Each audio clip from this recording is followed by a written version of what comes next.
the show on the road. Oh, look, he's already ready. We not have to wait for any mayor? Don't we have No, to? we don't. No, Do it's we have not to a get a meeting. We motion can and go. a second to start the Nope. meeting? Nope. Then let's just say the pledge. Let's just do the of pledge allegiance, because we shall like to. It's on the Yes. agenda.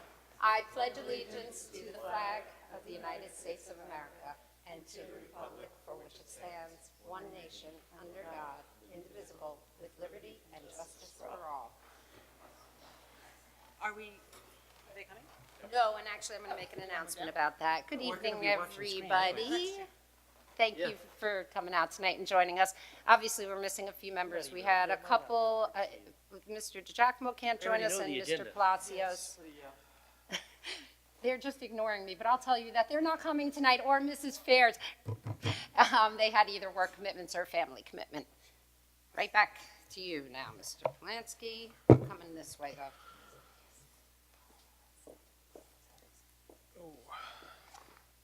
Are you okay? What? Are you okay? Ow. Ow. That was shocking. Shocking. Hi, down there, Linda. Hi, Jane. Okay, we ready? Yep. So, We're ready. Get it ready, Jim. so really the most important, or among the more important aspects of this evening is the capital discussion. If you recall, last year there was a lot on the table, and we actually had to call a special meeting to nail down the pieces of the capital proposition. My hope is that this evening will not be as complicated. But to start, we look back to look forward. Just a reminder that the tax levy limit calculation was submitted to the comptroller before March 1st. 110, 400, 611 represents a 2.58% increase over the 18-19 levy. That includes a 475, 611 carryover. And obviously, if we go past that point, we'd need a supermajority approval from the voting community. And just to highlight some of the challenges that we face, obviously our mandatory contractual obligations, transportation, technology, which does factor in. Most significantly, right now on paper, we have less state aid for next year than we do for the current year. And one of my concerns for this year, and there was a concern like this not too long ago, is a state budget that does not make it by the April 1st establish. Oh, thank you. You want to see me, that's so. If the April 1st deadline is not met, we leave the state aid figure that we have from the governor's, the executive budget proposal, in place, and we don't really have much flexibility there. Why do I believe that there might be a delayed state budget? There has been disagreement in terms of state revenue forecasts, tax revenue declines. That has taken on a life of its own. The governor has his estimate, the Assembly and Senate have theirs, and the comptroller has his, which is supposed to be quote-unquote binding. But that may lead to some disagreement in what the final state budget revenue side looks like. So that's something we're watching very carefully. So let's look this week at the 9,000 codes, primarily employee benefits, debt service, and fund transfers. There's the list. This is what it looks like in the composite, down almost 91,000 from 2018-19. And a big piece of that is obviously in the form of teacher retirement services. We'll break it up. Let's start with ERS, 9010. This is the non-instructional civil service retirement system. The system determines the rate, and we have two differing fiscal years here. April 1st to March 31st is the ERS fiscal year, and as we have discussed, the 2019-20 rate is estimated at 14.6% of projected civil service 2019 salaries. That's down from 14.9% from the current school year. A little history. And as you can see, it was particularly low at the beginning of the century and has bounced around a bit, and we're sort of on the high side at this point. This is what it looks like graphically.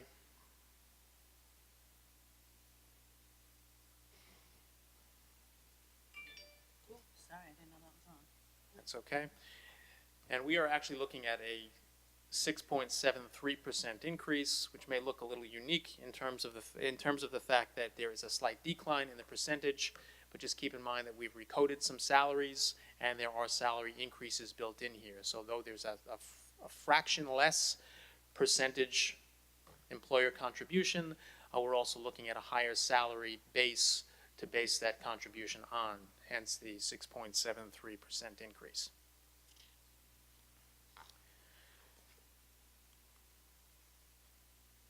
TRS. Okay, we're looking at certificated salaries here. The teacher retirement system itself determines the rate, and this fiscal year is aligned with the school year.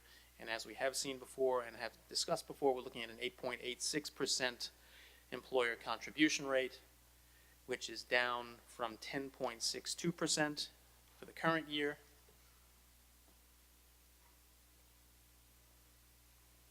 And actually 2018-19 there should read 10.62%. That changed, that fractionally changed during the year.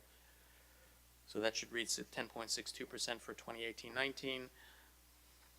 That is what it looks like graphically.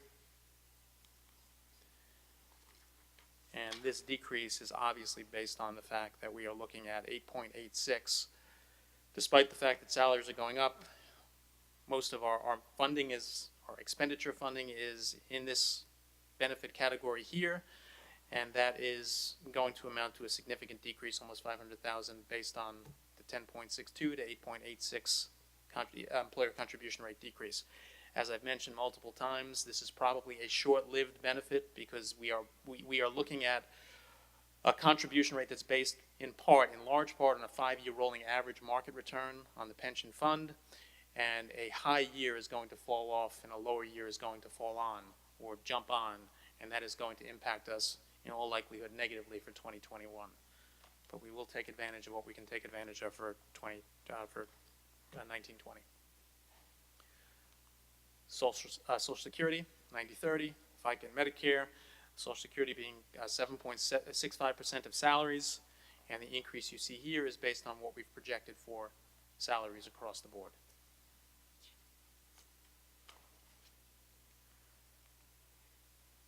Workers' comp. This is no different than it has been in the past, self-insured. We have a workers' compensation reserve fund that has been used to fund or to meet these costs, and if anything that is reserve allocated is not spent, we put it back into the reserve, and you will notice a little bit of an increase here. Actually, relatively speaking, it's a significant increase because we have had several active workers' compensation cases that we have had to deal with. I imagine that this may go down for 1920, but as of now, based on most recent history, we've upped this budget line to 750, and it's based on the climb that has, obviously you see it for the most part in 17-18, the actual. It's sometimes hard to project or predict the end of year actual expenditures. 18-19 in a lot of cases is at best estimate or sometimes aligned with the budget because we're not sure exactly where we're going to land, but we can be relatively certain this is going to be higher than we anticipated, and that's the 600 to 700 jump there from budget to actual. Some of these cases may be closed and settled. Some good work is being done here to get to closure. It's just a matter of how long it takes. Life insurance. We're looking at the potential for a slight premium increase, which is where that increase comes in, that 10.78%, almost 13,000. Unemployment insurance. This has come down significantly over the years because obviously we have not laid off very many people at all. We want to keep this on the conservative side, but we felt comfortable reducing the budget by 20,000 for 1920. Even if unanticipated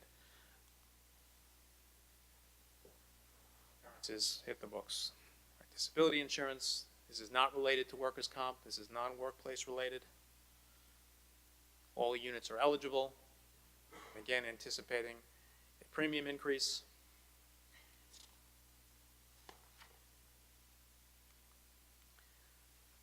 Health and dental, this is actually where the largest number kicks in, the 9,000 cost center. Each collective bargaining agreement has its own percentages and caveats included. The rates are set by the night shift program. We did agree to look at some alternatives, but right now there are very few out there that meet the level of coverage that night shift provides. This also includes dental. We've combined the two lines. Dental is a much smaller component of the two codes combined, and Medicare reimbursement is in here as well. And we are looking at a slight decrease here, and that's primarily because the night shift rate increase is much less than expected for the 2019 calendar year. Recall that rates are set not by school year, but by calendar year. We anticipated I'm going to say about a 6 to 7% increase for 2019, and it came in at 2.75%. And the dental is in here as well, and we've built in a potential 5% premium increase there. But overall, this is about as good as this has looked in a long time, and my How hope are we is guessing for the second half of the year for the medical? We're guessing. anything can happen. So this happens every year. We've Right. got a budget for 2020 in a manner that is really flying blind. So We're making some assumption. I'm just asking what that assumption is. the assumption, Kathy, you know what the 7%. 7%, that's what I thought, which is what we based 2019 on. It could be higher than that. Right, no, I know. I just knew Right. you had to pick You something, had to and I was pick wondering what it something was. Can't see it going down Right. further. Right, okay. That 2.75% is likely not going to hold for much more Right. than the one calendar year. That's a good question. 9089 includes a small percentage, the EAP program, and the non-elective 403B contributions when there are separation payments to be made. If a teacher is retiring, first year eligible, they are paid through 403B accounts, and that's where this number is coming from primarily. And most of this is paid from the EBLR, Employee Benefits and Accrued Liability Reserve. And obviously we are expecting some retirements this year and potential retirements next year, hence trying to do the best we can to project here in the right way.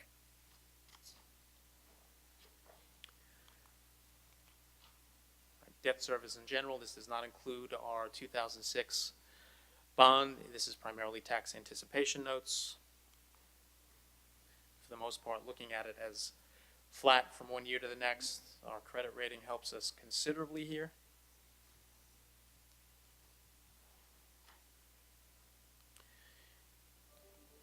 Interfund transfers.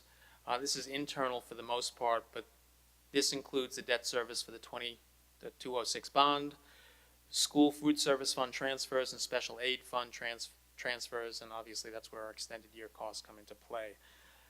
The increase here is primarily in the form of an additional $65,000 projected in school lunch fund debt, and that is from the new policy that is implemented, mandated across New York State, that we cannot. Pay the C fund back. Yes. Defaults, we've got to work with them. So we're looking at right now a current balance on those defaults of $53,490, and we're projecting about $65,000 between now and the end of the year. That may change if in the future if it changes, at least in the short term, we could adjust the draft accordingly, but we are in a place where we can't really do much better than this right now in terms of projecting an increase. If we look at the next couple of weeks or the next month, On the balances, Yep. right? So if they go down, like we actively try they and collect. stabilize. Right. We can only go so far in collecting. But this is something that every, Just prior to the final. And do we think, you probably haven't analyzed it fully, but do we think the new policy caused more that's where this money is people coming to, from. caused This more people this to- 53,490 on the books between the beginning of the year and now, that's brand new. So last year at this point, we did not. Anywhere, near there. No, So you're basically that 64,900 is. it's primarily school lunch fund. Basically, that is because of that construction, so potentially next year. And there are districts, we've done some work with other districts. I know there are districts that are much further in debt than this, but this is something we're going to have to address moving forward with this policy in place. We don't have a choice, and we've 100% got to make sure kids are fed and well nourished. But this is it's just Well, we something also we're going to have have to to deal with plan for it. financially. Yep. Okay, and that's a repeat of the summary slide. So just a little bit of an overview of what we've done with the first budget draft, or between that budget draft and where we are today. Trying to look at, obviously, as much in the realm of non-instructional as possible and things we know we can live without that won't really be felt. And you see the list there. This is based on some disaggregation and speaking to those that we are contracting with, and that is a safe $490,000 reduction in expenditures overall. In other words, you got in touch with BOCES and just spoke about. Correct. Possibly where the cost savings and things like that. Correct. And Kathy and Mr. Austin have sat down and looked at things that can either be put off or can be done in-house less expensively, contracted services that can be reduced to a certain extent. That's where the 150 comes from. Computer equipment that we can reduce and not feel. Transfer to capital. Involves our reserve fund, unemployment, I showed you that before, and software. But I do need to say that this is about as tight a budget as I've had to deal with since I've gotten here. So the only way to address, where were we last week, Kathy? About 3.2 million that had to be reduced from draft to tax levy limit. We cannot do this all by cutting expenditures. So what we've looked at carefully is ways to reduce the levy by increasing reserve contributions.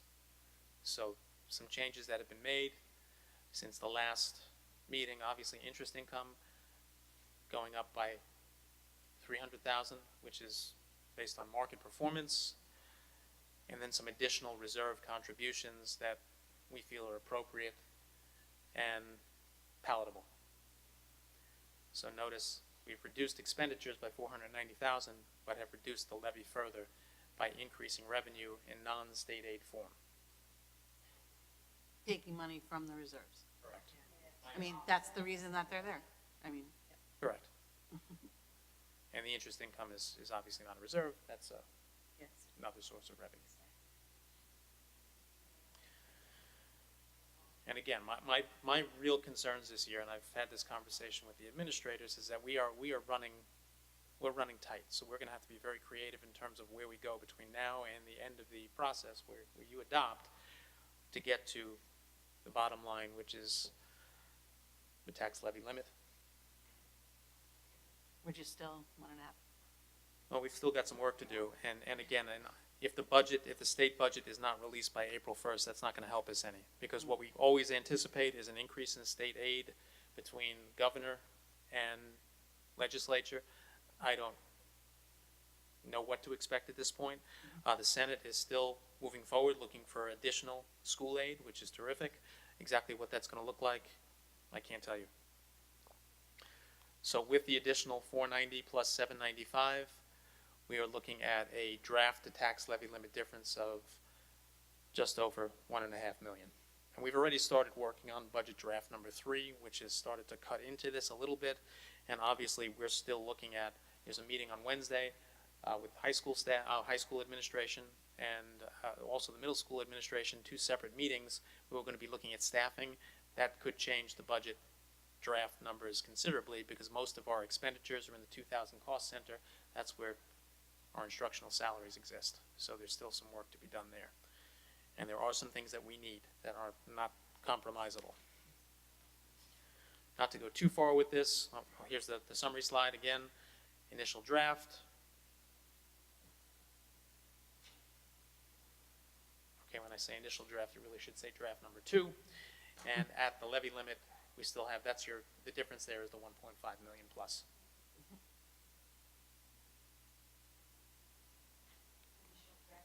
It's not initial draft, budget draft, no, budget today's draft, so, yeah. The draft number 2. I will change that to read current draft.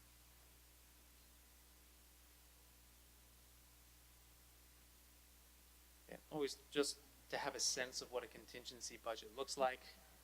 This is not a place we want to go. This is where we have no option but to leave the levy exactly where it is, and it would require an overall budget reduction of 4.279264, equipment has to go when a contingency budget is adopted. So the 536, we don't want to lose that. That's important stuff to us. But if you pull that out, that leaves an additional 3.743 million that has to be pulled. There it is in dollars and cents. A slight budget-to-budget increase because based on the reserve contributions that we just added to the revenue side, it ups the budget-to-budget just a little bit. So even though state aid is down, with the changes we just made to reserves and interest income, revenue overall is up a little bit, actually 0.46%. Okay, at this time, I'm going to hand this off to Kathy so she can talk a little bit about Exciting stuff. This is the fun stuff. All right, so I'm going to review some of the capital work that has taken place in the district, but first I want to remind everybody that the components of the capital items that are selected come from the 5-year capital plan. We have one more year left on that, 2021. So next year, the architects will come in and do a brand-new 5-year building condition report and make lots more recommendations, and then we'll start pulling off that list moving forward. All of our projects are being funded via the 2013, 17, and 2018 building improvement, the capital reserve funds. And there was a voter-approved cap on the fund contributions. We can only fund these so much each year, but we've been we've been able to get a lot done in the district, as you'll see, and there's a lot of work planned for this coming summer. So this past summer was interesting. There was a lot of work to be done, but unfortunately, in the very beginning of the process, our general contractor did not perform. He was in default of his contract, and it did not look like we'd be able to get the projects done in time for school to open. So I'd like to say thank you to Mr. George Austin, who stepped up and became the district's general contractor. And by some miracle, with a broken knee, he was able to get all these projects done, not only on time, but many of them under cost, which you'll see where He we were couldn't run able away to put. from you fast enough. I'm sorry? He couldn't run away from you fast enough. That's right. He couldn't really go very far, so we were pretty safe. So I'd like to thank him for that. So, when you talk about the capital projects, you don't always understand, the magnitude of the work that needs to be done to accomplish these. So we have some pictures of some before and afters of some of the items that were done this summer. So right now, you see the Flower Hill and Southbound ADA boys bathroom. There was one done in each. So you could see some of the before here, and then some of the after. Down here is the after. You can see the construction. These aren't as in-depth as looking at something like this. This is the girls' bathroom, the ADA, Flower Hill. There was one done in each, one in Flower Hill, one done in Southbound. And you can see again what they look like before and what they're looking like after. So it's a lot of nice work being done there. We replaced all of the classroom doors in Flower Hill and Southdown. We did door hardening, so for those of you that always hear about, the classroom doors and door hardening, if you look here and you see this pane, it's a very large classroom pane, pane for safety and security. It's recommended that you have a pane like this, all right? Reduced vision for somebody looking into the classroom, as well as these doors are able to lock from the inside. So we were able to replace all those doors at Flower Hill and Southdown. In Flower Hill, Southdown, and Washington, we put in ADA nurse bathrooms. You could see where we had to build it out here, the final product. But this was very necessary, and we couldn't get wheelchairs into these, and there were not handicap assistant bars in any of the bathrooms. So this made a huge difference for our students to help them in the nurse's office. Then we did our vestibule at Jefferson Primary School. As you notice what it looked like before. And now we have this nice vestibule system here. At Jefferson, it was the first primary school to get the vestibule. And we are, as you'll be seeing, putting in these vestibules in all of our primary schools, as well as one of our intermediate schools. And by having these vestibules, it gave us an opportunity to, this is not part of capital, but I just thought it would be nice to mention, to start to look into some visitor management systems that we could put into the district. So here at Jack Abrams, we were piloting for the last few weeks a product called Scholarship. And at the same time, we were piloting over at Jefferson in the vestibule, the Raptor system. The Raptor system worked really well in the vestibule, so now we have moved it over here to pilot at Jack. It looks like that's the product we're going to go with, but this is a great visitor management system. If any of you have stopped in at either one of these places, we did get feedback, so we appreciate that. Most people like the Raptor. And actually, we had multiple technical issues with the scholarship and no problems with the Raptor system. So this will be in all of our buildings eventually next school year. The Raptor is also half the price of scholarship, which is very cool as well. So I just wanted to throw that little in. Here we have the Jefferson Primary School ADA ramp. And you can see this is, the beginning of the construction. And if we were to use all of the pictures we had for this ramp, we probably have 500,000 because they poured it incorrectly how many times, George? 4 times. Yep, because it's very, when you get into these capital projects, you understand like the measurements and everything is very exact. And George would go with his tape measure and say, that's too narrow, that's not high enough, and they had to rip the whole thing out and try again. So after 4 attempts, they finally got it right. I don't think they made too much money on that job because it's not at our expense that they have to fix it. All right, next up, we have the Washington roof. All right, so this is what a couple of our primary buildings are going to look like this summer. It's like a dance party on top of the roof. And this is in like 95-degree weather on the ground. I can't imagine how hot it is on top of these roofs. Are you asking about this? All right, so this is a little picture, to give you an idea of what these processes look like. And this is the finished product of the Washington roof. And with all the heavy rains we've had, it's been, It has not rained inside Washington. okay. Can't say about the other buildings, I but mean, it's been Washington. tested, so we've It was had a good wind, test. we've had rain. And what's nice about the kind of roof, as you can see, it's white. It's a TPO roof with a 20-year life expectancy. It's a mixture of vinyl and rubber. And what these roofs do is they keep the buildings cooler in the summer and warmer in the winter, thereby impacting our cooling and heating costs, which is very nice. The heat from the sun will not crack the roof. The only thing is if you need to get up there in the summer, you're going to need to wear sunglasses because it's very bright having that white roof. But Question, and I know it's like way down the road, but are these roofs are flat, and so are they also strong enough to support? support the solar panels, that's where we're going.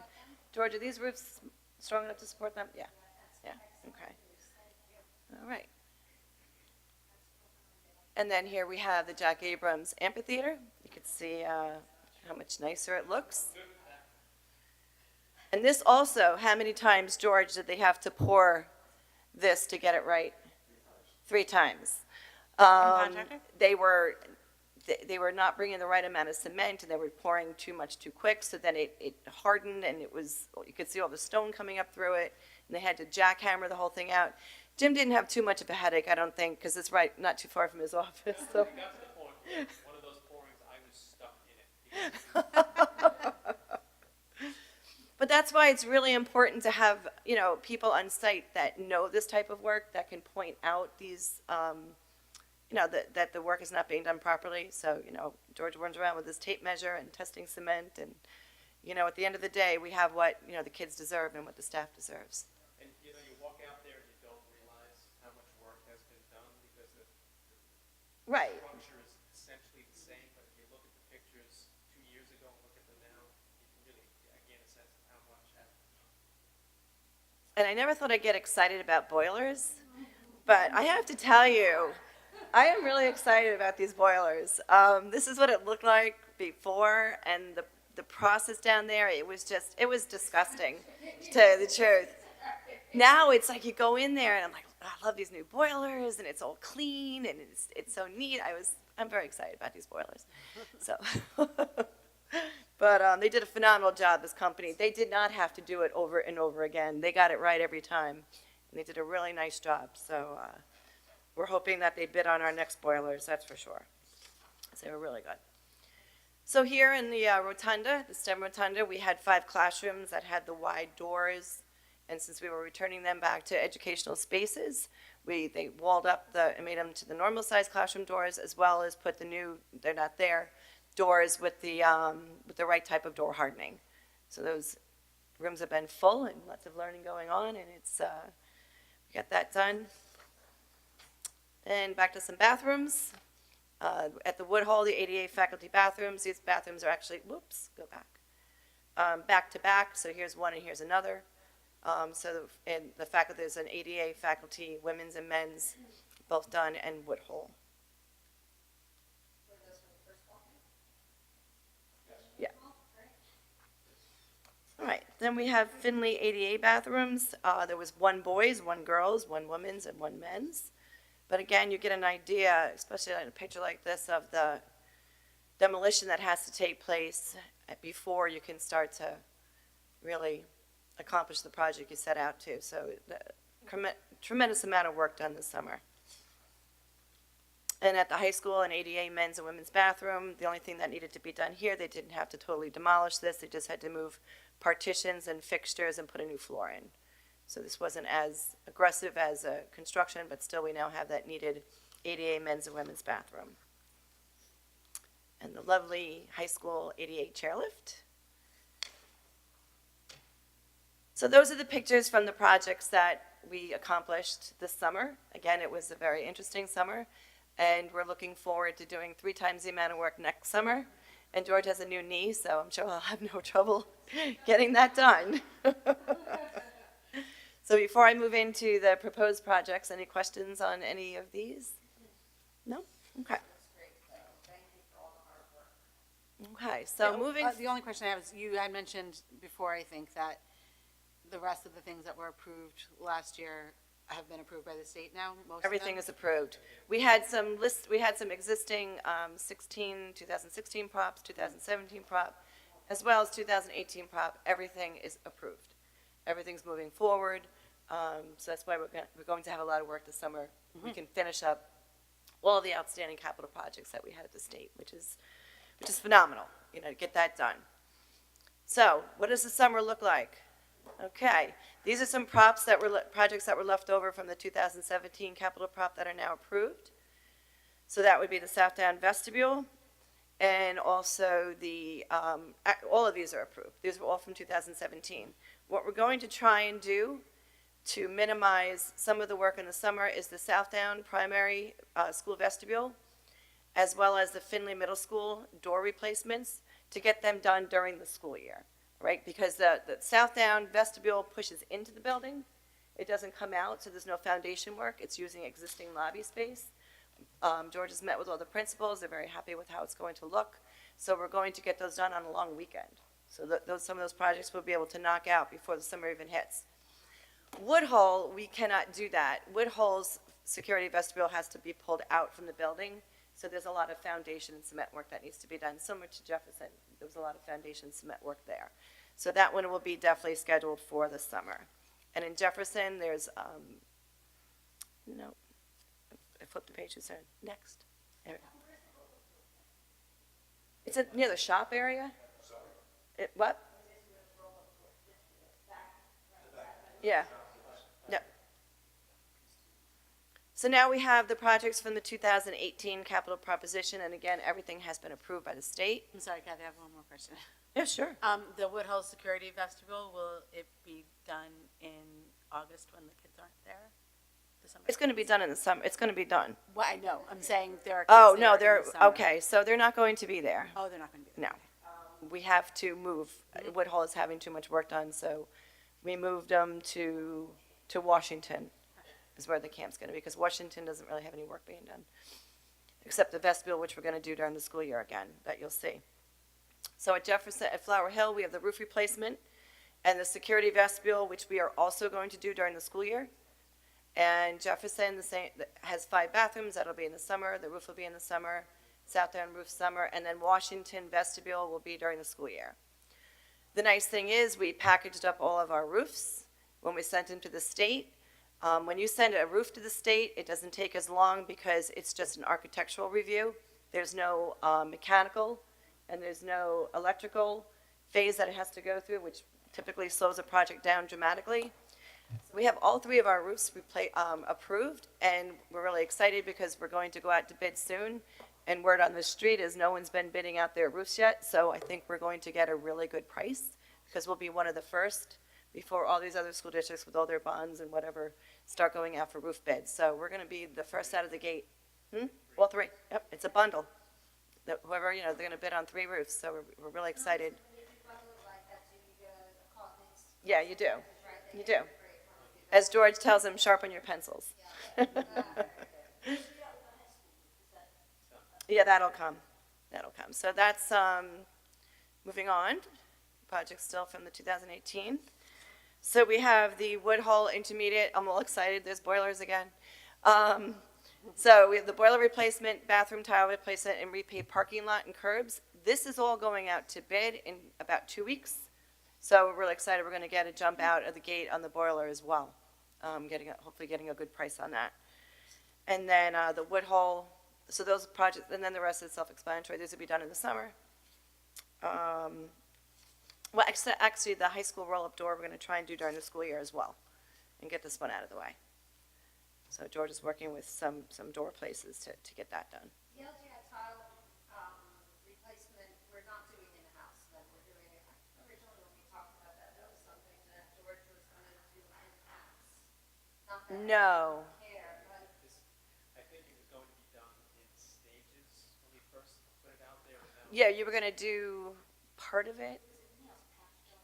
The in-house, the patch was in-house. The carpet, we had to put the carpet down, remove all the seats, put the carpet down to hold, to cover the tile until we could get it done. Yeah, it's an abatement. Yeah, everything. Busy summer. He bought a new boat last year, went on it once, and now not happening. So this is what our summer looks like, and I'm hoping that we can get some good prices on our bids, that we're getting out of the gate early. And it's going to be a busy place. Yes, some camps have been moved around, some camps had to be canceled, but yeah, it is. Where do we put it? Oh, here. Yeah, here is yeah, here it's back here. It was at somewhere else last year. YMCA in town of Huntington. Those camps. All the playground camps and the, Yeah, We've already told them we can't wait to welcome them back. All of this is Right. done, but the only time we can get work done is over the summer. So we have yeah, 7 million, or at least initially Over. 7 million in work to be done. yeah. It's got to be done. Combining the two props together, it's a lot of work. A lot of work being done. But okay, and I want to welcome. No, we're not you're done. not done? I want to welcome Tim back to discuss reserves as well as, proposed projects. All right, this will go quick because there's, It's only- Not a lot of money left. There's not a lot of money left. Yeah, a little more. George did find us some. makes the discussion. Always does in my house. Exactly. A lot to talk about. all right, well, the first thing that came up last year, and we had these slides toward the back, was about capital reserve usage and replenishment. So you can see here, since 2011-12, funds in, how much has been put back in, and how much has been taken out to accomplish this reserve work. And of major note here is 2017, is it? 20, it says 17. It should be, are we off a year there? Yeah, we're off a year. Yeah, because that's 18, 19. It's 18, 19. Yeah, I'll change the years, but the 7.1 million was the major topic of conversation during last year's meeting, this Well, that's meeting the at years that they time. were voted, maybe that's why you put it like that? I don't know why that happened. That's probably why, because it was at the Yeah. end of 18. Those are the budgets they Even though were, the work Oh, is yeah, done, that's budget votes that they were part of. No, you're right. That's exactly why it's there. it should be as it is. Yes. That was a prop that was approved at the end of the 2017-18 school year. So that does shorten the conversation in terms of where we go from here. These are our balances. The 2008 Building Improvement Fund Capital Reserve has come to the end of its useful life. Recall that when a new reserve fund is initiated, there is a cap on how much can be contributed to it. It doesn't matter how much is used from it. You can only contribute so much to it regardless of how much is used. So 2008 is done. 2013 has 1.2 plus million in it, and the reason that's as high as it is primarily because we have put $649,173 back into it based on savings that that man over there found. And so that has a higher balance than we would have seen a couple of weeks ago. 2017 has 2.68 million in it, and the 2018 Building Improvement Fund, that is the money those are the monies that were taken out of the repair reserve and put into a building improvement fund for a specific purpose that you're going to see in a second. So we are looking at a total of just under, well, 4.5 million in reserves, three funds combined. So where do we go from here? We've been going back and forth with a lot of these pieces, looking at what needs to be done and what really should be done, and this is what we have come up with. And obviously there'll be some replenishment, hopefully at the time that comes. But these are some of the things that we are recommending that the board consider for a capital prop in 2019. The student locker replacement was not initially part of the 5-year capital plan, but I have to tell you, and I have been a big part of looking at this, because those lockers are not in great shape and kids have a tough time with them, and to take them out and replace them in their entirety, Will they be different, because those are. those top compartments would be gone. Yeah, so they'll be Correct. wider and top and bottom lockers We or will something? go through that so that they are in the most user-friendly. Those skinny things don't fit Correct. anything. And a lot of them don't work at this point. Yeah. You know, those top compartments, so they are jammed shut. I have been in that building when I am standing there like, I don't even want to say what I look like, trying to yank a kid's locker door open, and I can't do it. A 4'8" entering middle school child can't do it for sure. Actually, some of them did it when I couldn't, but let's not get into that It's such conversation. an added source of stress to start off middle school trying to open those lockers. Really. Well, that is, long story short, that's why it's here. Boiler replacement at the high school is a necessity. Linda asked about the roof. You know, we are trying not to. I know there's Barry and I were talking about a district in Nassau that is attempting to float an $88 million bond. It is what it is, but you know, we're trying to plan so we can minimize debt here, and we can do the high school roof in pieces. The cost to do the entire roof of the high school, if we were to do it in one fell swoop, would be $8 million. We're looking at or proposing to do it in stages, and this $1 million would cover the music wing and pieces of the south side of the building that are most in need. So this would be the starting point. We haven't touched that roof. I think we've done some Well, work except on it, but patchwork. This will be a patch that'll have to be. No, this is, no. Oh, This is a piece, that's correct. But the roof under the air conditioning was replaced, right? Wasn't, I thought? Yes and no. There were things done there to make it work for what we were putting on top of it. But does that piece need to be Well, it had to be repaired because they put holes in it. repaired? But Yeah. Okay. so there's some time there. But there are pieces, obviously, that are more in need than others.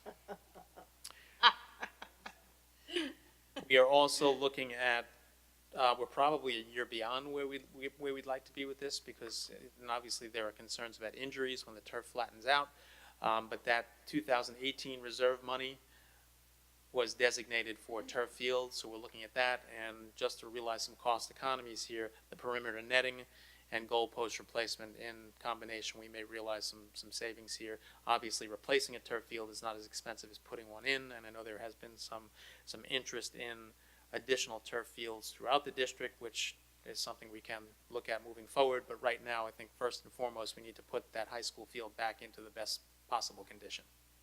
Would there be an opportunity for economies of scale if we were to consider a new turf field to do it, even though it's a different location? You know, get the same company to come in and give us a better deal? Possibly. One of the things, and Kathy and I had this conversation about looking at, let's say, a turf field at the middle school. That would be about, I'm going to say 1.6 million, and then add on architectural fees. Unless we combine it with something internal, we wouldn't get the state aid back on the project. So and the lockers may serve that purpose. But that would be something that would be important to us in terms of realizing building aid savings moving forward. Right. So it's possible.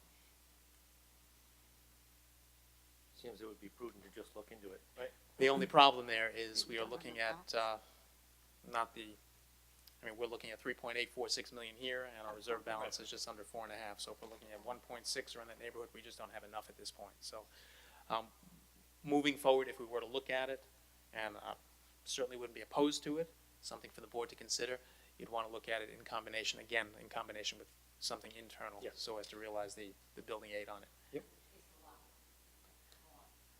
Well, not necessarily, there'll be other internal, Kathy, you can speak to that. There are other internal projects at Finley that we'd be able to look at as. Oh, yeah. You could, yeah, oh, yeah, we never finished everything on, we can always find an internal project to link it to, that's not a problem. One that's not costly, you know. We just want to make sure that that fact is not overlooked, because if it's Yeah, just, that we if get it's a that 1.6, standalone, then it's, Get 8 on that, but, yeah, we can always find a project, it doesn't have to, we don't have to hold the lockers up to wait. so I'm going to leave this up at this point for board discussion and other questions, because this is the, if you recall, once again, last year we got caught with so much work being proposed, we actually went back to it and amended so that we could get as much work done as possible. And this would leave us, based on current balances, with about $700,000 in capital reserve monies. So, can I ask about the permanent netting? Yep. Is that, would those all be, sunk anchored posts, as opposed to the tipsy-topsy things that we have now? Yeah, it won't be And that was- sandbags, it'll be That's good. sleeves in the ground. Yeah. Right. And the goalpost is bent, so, Is it? yeah. So ultimately, we're gonna get all of our capital projects done. I mean, looking way ahead, down the line, all the roofs, all the everything, there's gonna have to be money from another source besides our capital funds. Or we're going to, well, that's a possibility, or we do this in incremental fashion where we make sure we take care of our priorities first. And I actually, that's kind of the way I'd like to go. I'm just wondering, it's tight years, and things are expensive. Yeah, but, as George, as you mentioned, that section of the roof under the air conditioning still has another 8 years on it, right? So, you do it, and like you said, if each section is, I don't know, $750 a year or something like that, we might be able to just fund it in an ongoing manner if, the roof ages kind of line up with the funding availability. And we end up with fund balance to put in. Correct. Right. Yeah, and listen, but do understand that you're not looking at, and I can tell you, even this year, just looking at our fund balance from week to week, which Kathy spends a great deal of time on, we're not looking at huge amounts of That's fund what I'm balance. saying. We're not gonna have a magical extra $4 or $5 million to do additional projects. It's just not gonna be there. So what were the next things on the list that didn't make it? I guess Well, that would be my I don't have the capital plan in front of you. I didn't bring it with me either. Okay. They're, basically, they're coming out with the new report, so they're little tiny projects, whether it's caulking, whether it's some cement work here and there. We went out to like the biggest things to get them done, the roofs and the heat, right? As far as the other work, there's some other ADA work that's listed on there, but it doesn't mean you're going to do everything. You can actually No, look, I understand. I was Christine. just wondering, So there if you're really picking and choosing, wasn't- I was just wondering. if if you're hooked into board docs, I put the Yeah, that five-year, should be in the there. 5-year rolling capital plan Yeah. in last week's update. And again, I'll And just obviously, read, there's nothing else important that's come up that wasn't planned for 5 years ago that you would have put it on here if it was. well, you're looking at boilers and roofs. Right. The lockers are a late add, Right. and again, that's something, I'll say I felt strongly about, because I've seen struggles over the years. It's their due. And if you look at the plan, we still do a lot in-house that we can do in-house. The smaller projects. And the goal here is to avoid incurring additional debt for as long as possible. Because what happens in situations like this, you have, at Board of Education tables in general, there's a lot of things that are wanted, and there are a lot of things that are needed, and what ends up happening out of some of those conversations is, before you know it, you have a $40 million bond proposition on the table. And honestly, in this financial climate, it's a tough sell. It really is. And it's not one that I believe a lot of taxpayers are going to jump at, because it is going to particularly in light of some of the changes in tax law and other financial hardships, times are tight. You're right. But I do think, you know, I agree with what Emily had said last year, which is Oop. that while, stop it, while, you know, I don't want to put up $40 million bond act or whatever, the district as a whole, over time, has been really careful and conservative and respectful of taxpayers' money. And if at some point there comes a time where to cover necessities, and I hope we don't have to do that, I hope we can do it incrementally, but you know, I don't think that it's something that necessarily has Do you have it to open, be Kat? taken off the table forever. I think there may come a time where we may have to ban, you know, entertain that idea. Well, really, all these things are necessities. Maybe the lockers would be discretionary, but they're the smallest thing. Right. So, I mean, the turf field, that's why we were saving the money. It has That to money be was done, designated and for that, that's that's why it's here. The boilers are boilers. We have to keep our children roofs are warm, roofs. and the roofs, they don't want it raining on their heads, so, I mean, Exactly. So I'm just saying, I'm not saying that it's anything that even needs, obviously it's not something that we need to consider currently right here, but just that, you know, it's. I meant to tell you to have that open before because I knew the question was going to come Yeah, up. sorry. You have it? no, I have it open now, but It was the it's- favorite before. There's always, the way that these work is that there's always like lots of little projects that Yeah. don't necessarily get. No, I don't need to know all the little projects. I just. We I just- hit all the high ticket items. Yeah. We've got all the boilers in the district, we got all the roofs in the district, right? We've got, you know, the things that really, you know, all the security vestibules, the ADA, you know, if we were gonna be ADA compliant, we would have done, you know, the way the architect says we have to be, we would have done 50 times more the amount, but we've got it where we're compliant, right? So they have to put that in. We hit all the big stuff now, that now we're done with the big stuff. And then we can see what the new plan comes out, Except for the looks lights like. board. You know, the new 5-year plan. Right. And maybe we'll have more money then. And if you want, Because I know, you know, the way we're gonna bid and the way that the architect budgeted Right. things, I see money coming back from these projects. Right. Yeah, you said something comes with their cost. Yep. Oh, yeah. We definitely know there's that. not, I don't think there's been a year where cost savings have not been realized when he starts to get his gears turning, he being George. So, you know, we go out with a capital proposition for, you know, we can't, the material changes don't occur, but 7.1 million may end up being somewhat less than that, and that goes back into to the reserve. That's where that 649 and change just came from. So that's part of Actually, we this. have more money coming back from the summer. The money that came back, that was only on 2 projects. We still have final costs. We're waiting for, you know, certificates of substantial completion from some of our larger projects, and it could be another $800,000 going back in. So And that's there's where more money out if there was something Yeah. campus-wise, field-wise, that But unfortunately, the timing, like, we can't, Can't bank on it. right, because we don't have the certificates, right? So you can't put that money back until, Yeah, you gotta wait till it's you gotta back. wait till it's done. And then Yeah. we did the final cost reports, and then we know we're not gonna have another penny on that project. Right. So, you I, know, so to we're me, lucky this the list timing- sounds good. I'm sorry? To me, this list sounds good. Just so that we know that the microphone, you know, so we're not being heard with the microphone. Thank you for your hard work. You're welcome. Yeah. But I did mean- tell, I spoke to one trustee who's not here today, and I told him that I would fill him in tomorrow. I will take care of the other 2 as well, because this is one of those things where we've now got to put a proposition together, Right, and that would right, be right. on the table for your approval on the 25th. Right, very good. So, okay. And that said, this is what we're looking at in terms of ballot propositions. 1920 budget being number 1, and the capital reserve prop being number 2. And just a reminder, I know we've been through this before, we are trying to avoid incurring debt and adding to the tax burden. When we're using our reserves, it does not have any impact on the tax levy or tax rate. And if we don't use the monies for what we are designating them for, they go right back into the capital reserve funds and cannot be used for any other purpose. That's what those monies are for in future dates.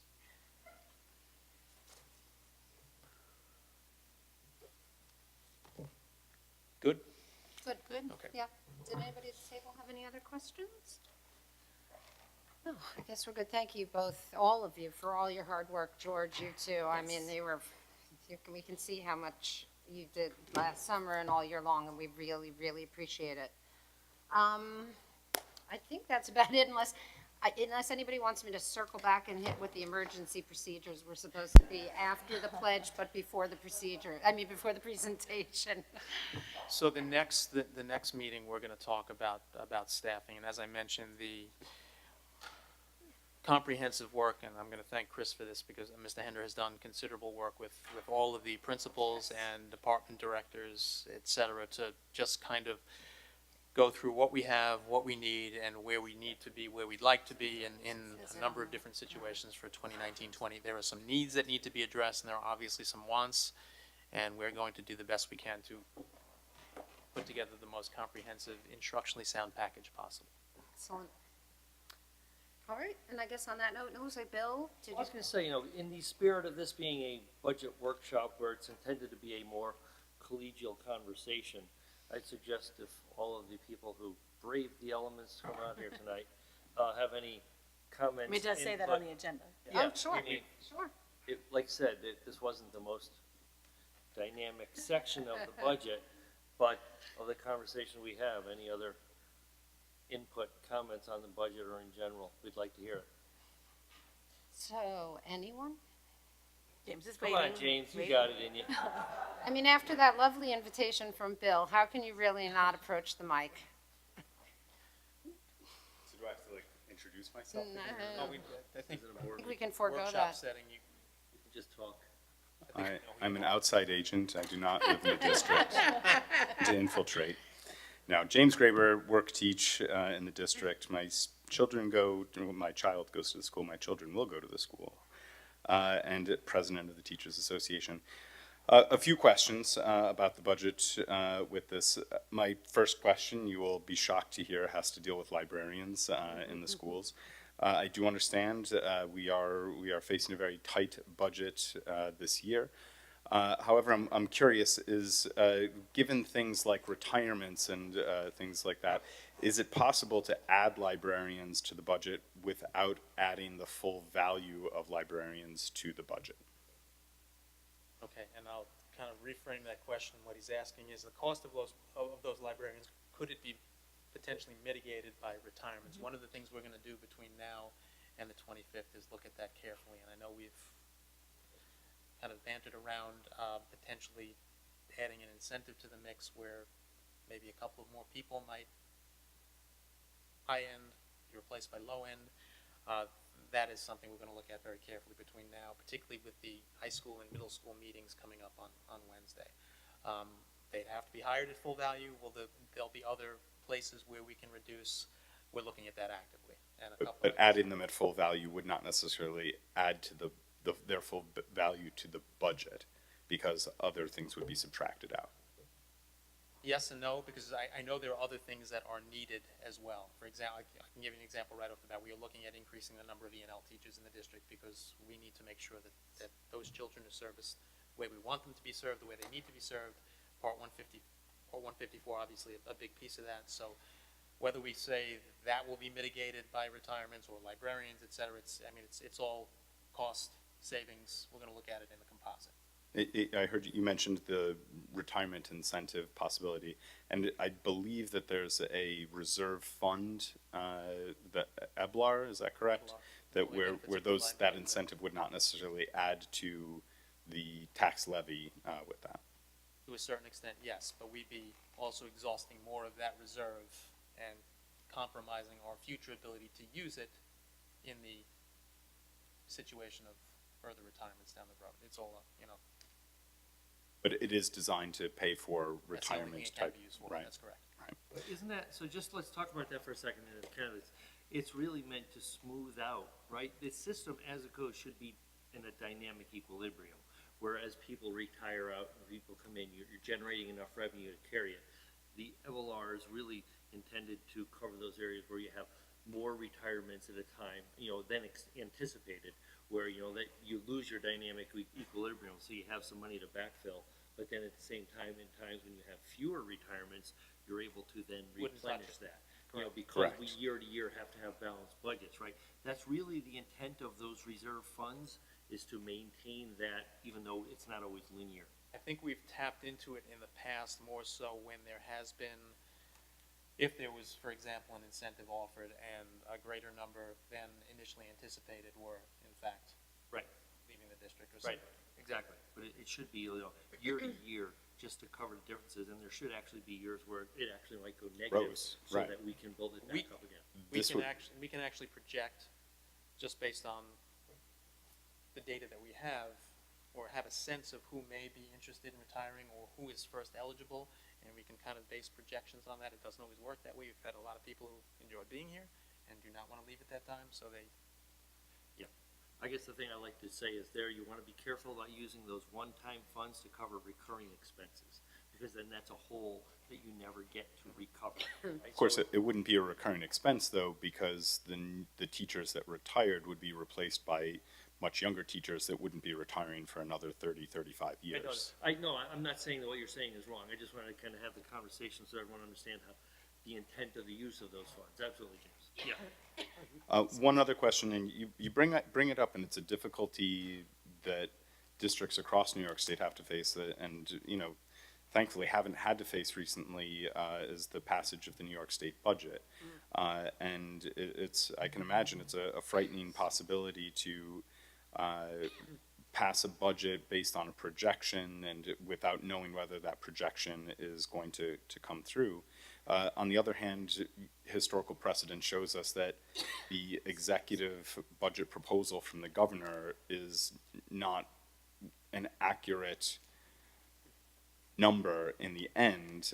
It's always something greater than that, but it's difficult to guess how much greater than, how can we, and if we guess wrong, if we take a number that's too low, that means that we can't add programs, or we're forced to cut programs that are of extreme value to us, when in actuality, when the budget passes, we may have been able to afford those things. How can we as a district compensate for that? I don't know if there's any other way to do this, and I'm certainly open to suggestions at this table. If we don't have something concrete in hand, we've got to go with what we have. There was was it last year or the year before, there was a threat of a late budget, and it concerned us, and all of a sudden at the last hour on March 28th, 9th, right. it came through, and we spent the weekend revising that presentation. If we don't have upgraded or revised or enhanced numbers from Senate Assembly, from final state budget, I don't know if there's anything we can do but use the numbers that are on the table, and that's a concern. And it may be $40,000 less than we'll end up with, it may be $400,000 less than we'll end up with, but right now, that's my concern, and this is new, and I want to make sure that everybody here, the few people that are here, know it's real. My concern is that this discrepancy in state revenue forecasts is going to hold this up. They always deal with legislative differences and what's a priority, what's not, things that have nothing to do with education, but this revenue forecast seems to be taking its toll, and the governor is way low. The Senate seems to think it's way low, and the controller added another $190 million to his estimate, but the governor has basically said, okay, if that's the number we're going to use, that's going to go into state reserves. I'm not going to put that toward anything. That's my concern. And it's interesting that we can't predict it this year because it's a different political climate because of the balance between the parties in Albany is different than it ever has been. in a long So time. you might think that might make it better, or it might not. We don't really know yet. The other question is, let's say the Senate eventually reigns supreme here, and they do add, there is an additional influx of state aid, school aid, where is it going to go? Right. And this was one of my concerns from the where is it get-go. gonna go? While the Senate is typically education-friendly, not necessarily looking at Less. downstate as its target. So that's the concern I have. In the event that we adopted a budget that had a higher estimate in revenue than actual, what's the contingency? How would we have to deal with that? We'd have to cut expenses. The levy What is if, still but the if levy. the budget is adopted before those numbers are, We'd actually be running at a deficit. Because we adopt a We get levy. to- Yeah. We- Really, If you- really. Yeah, but remember, the budget is asking the community for how much money we would be allowed to spend up to, but not exceeding. The income comes in what we basically can put in for the levy. We do have the discretion to lower how much we spend based upon the amount of money that came in if it's lower, right? So, yeah, it's not like whatever we get approval, that's the maximum we can spend. And if we come up short in revenues, we can spend less, but that's cuts, and that's never any fun. See, But we have the discretion for that. so what we really can't do is, we have a collection of revenues. Our primary source of revenue is the tax levy. If we budget for school aid that doesn't exist, one of the places we don't want to be is then going out and saying, okay, we're now going to raise everybody's taxes to cover that difference. It would have to come from another source. In the past, when revenues have exceeded our expectations, I believe we've lowered that tax levy by transferring money out of reserve for that to pay for the difference. That's, So is it possible to use those reserve funds in the other direction as well? Or appropriate additional fund balance, which is really what you're looking at, not so much, the reserves are a little bit more fragile than that. Yeah. It's appropriated fund balance. Okay. Could, All right. could it be done? It could be, yes. If it's available.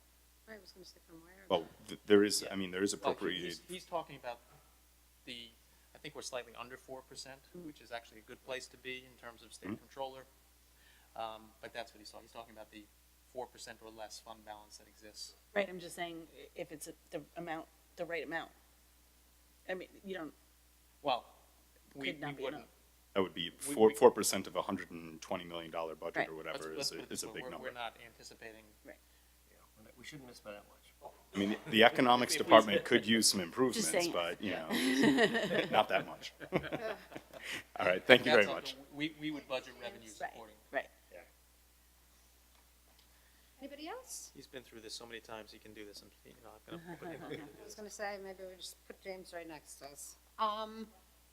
Okay, I guess that's it. Then no other questions from the board? No, I'm good. All right, thank you for joining us. This meeting is adjourned.